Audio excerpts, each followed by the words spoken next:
Hello, fourth grade. Mrs. Pecora here, back for our installment of Tales of a Fourth Grade Nothing. So we left off, Fudge was in the movie theater and he was throwing his popcorn at the other patrons sitting there. But then his dad told him to stop and then he got shushed. So let's see what happens now in the movie theater. I can only imagine. So here we go. Sorry, boys and girls, hard to do while I'm holding this. You see, I told my father, he's too young for the movies. He doesn't understand. But from the moment the first bear came on the screen, Fudge sat still and watched.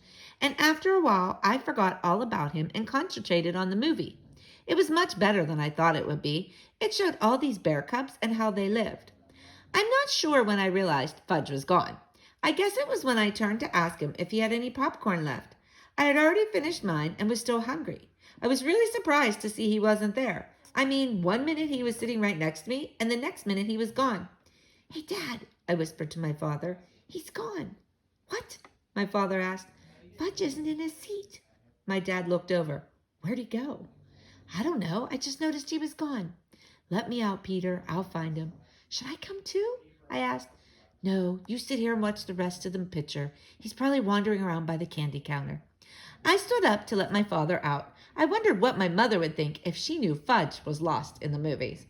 A few minutes later, the picture stopped, right in the middle of a scene. The soundtrack trailed off like a broken record. All the lights came on. The audience let out a groan. Some kids called, boo, boo. Then my father and 2 ushers and a man in a suit came over to me. He was sitting right there, my father told them, pointing to the empty seat on the aisle. Well, the man in the suit said, we've checked the restrooms and the office. He's not behind the candy counter. We have to search the theater. He cupped his hands around his mouth and shouted, Ladies and gentlemen, may I have your attention, please? We'll continue with our film in 1 moment, but first we have to find a 3-year-old boy answering to the name of Fudge. Some people laughed when the man said his name was Fudge. I guess Fudge does sound funny if you're not used to it. I thought, maybe he's been kidnapped. Would my mother be mad? That crazy kid, you can't even take him to the movies. Then I thought, who'd want to kidnap him anyway? What should I do, Dad? I said. Why don't you walk up and down the aisle and call him, Peter? Okay, I said. Here, Fudge, I called, starting down my aisle.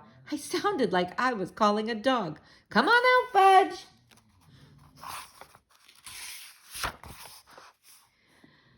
When I got down to the first row and called, Here, Fudge, he popped out at me. He scared me so bad I yelled, Ah! Hi, Peter, he said. Hey, I found him, I called. I found him. Here he is. Then I turned to my brother. You dope, what were you doing way down here? And why are you sitting on the floor? Wanted to touch the bears, Fudge said. But bears, all gone. He spread out his arms and said, All gone, again. My father and the ushers and the man in the suit ran to us. Fudge, my dad said, scooping him up. Are you all right? He wanted to pet the bears, I said. Can you beat that? Well, I guess we can continue the picture now, the man in the suit said. He cupped his hands around his mouth again. Thank you, ladies and gentlemen. Our young man has been found safe and sound. Now we return to the conclusion of A Bear's Life. My father carried Fudge back to our seats. He held him on his lap for the rest of the show. I guess he wasn't taking any more chances. Later, when we got home, my father explained to Fudge that the movies are like TV. It's just a picture. There's nothing to touch. Fudge listened, but I don't know whether he believed my father. I had the feeling he still thought those bears were in the theater somewhere. I made up my mind I would never take my little brother to the movies. Never. At least not until he was 9 or 10. My father said he was going to cook us something special for dinner to celebrate finding Fudge at the movies. I thought that was really strange because as far as I know, my father can't cook anything. He doesn't even know where my mom keeps the peanut butter, the dishes, or the pots and pans. Lucky for him, I was there to show him. What are you going to cook, Dad? A super-duper omelet, he said. Omelet? I'm not sure me and Fudge like omelets. You'll like this one, my dad said, humming as he gathered the ingredients together. Give me a big frying pan, Peter. Okay, I said. I gave it to him. He melted some butter on it.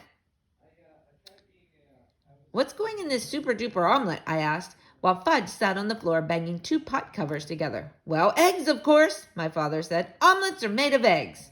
"And what else?" I asked.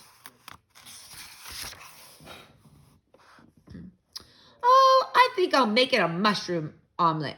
"Eggs and mushroom?" I said. "Yes, you'll love it." "I'm not sure. "You'll see, Peter," my father said. I set the table while my father cooked. I even put Fudge in the booster chair. When the omelet was done, my father brought it to us. He was still humming. "That's some big omelet," I said when I saw it. It filled up the whole frying pan. "How many eggs did you use?" "About a dozen," my father said. "Mom only cooks 1 at a time," I told him. "When you taste this, you'll know why I used them all up." "You mean it's that good?" I asked. "Go on," my father said as he served me. "Taste it." I took a bite. It was awful, the worst thing I ever ate in my life. But my father was standing there grinning at me. I didn't want to hurt his feelings. "Well," he said.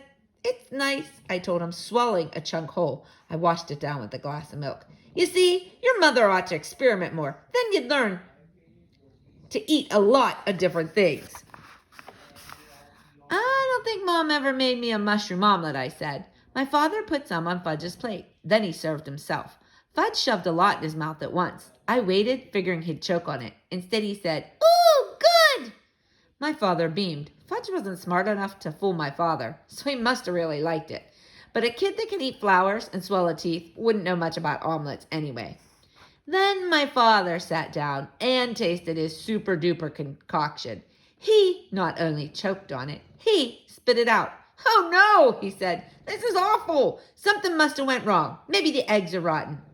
"Mom just bought them on Thursday," I said. "Maybe it's the mushrooms then," my father said. "Maybe it's how you cooked it," I suggested. My father jumped up from the table and threw the mushrooms omelet into the garbage. Fudge started to cry. "Want more? More!" "No," my dad told him. "It wasn't any good." Fudge screamed, "Eat it or wear it! Eat it or wear it!" He flung his spoon across the room. It hit my mother's favorite plant. The dirt spilled all over the kitchen floor. "Now you stop that!" my father yelled at Fudge. "I'm going to make us some nice peanut butter sandwiches, then you're going to have a bath. Your mommy's coming home tomorrow, and we're going to show her how well Daddy managed all by himself. Peter, where does your mother hide the peanut butter?" After supper, my father bathed Fudge. The only thing he decided not to do were the dishes. He stacked them in the sink and left them for my mother. On Sunday afternoon, we drove to the airport to meet my mother's plane. On the way there, my father said, "Wouldn't it be fun if we kept all the things we did over the weekend a secret, just between the 3 of us, kind of a man's secret?" I agreed not to say a word, and my mother was so glad to see us that she didn't even mention the dirty dishes in the sink. 6 weeks later, we were watching TV one night when the new Toddlebite commercial came on. "That's me," Fudge said. My mother looked up from the book she was reading. "He does look like you, Fudge, but that's not really you." "Oh, yeah," Fudge said. "That's me, see?" My mother squinted and looked harder. "You know, Warren," she told my father, "he really does look like Fudge." Then she laughed. "Imagine another little boy like Fudgy." "It's Fudge, all right," I said. "It's Fudge, all right," my brother repeated. "We didn't tell you, dear," my father said. "We thought you'd like to be surprised. But that is Fudge." "What?" my mom said, like she couldn't believe it. "You see, Mom," I began, "remember that weekend you went to visit Aunt Linda?"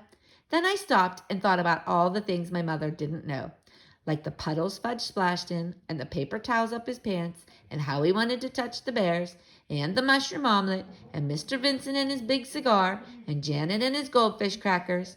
And I looked at my father, and I started to laugh. So did he. All right, boys and girls, we're going to stop there because the next chapter is chapter 10, the last chapter of the book, and it's the best one yet. See you soon.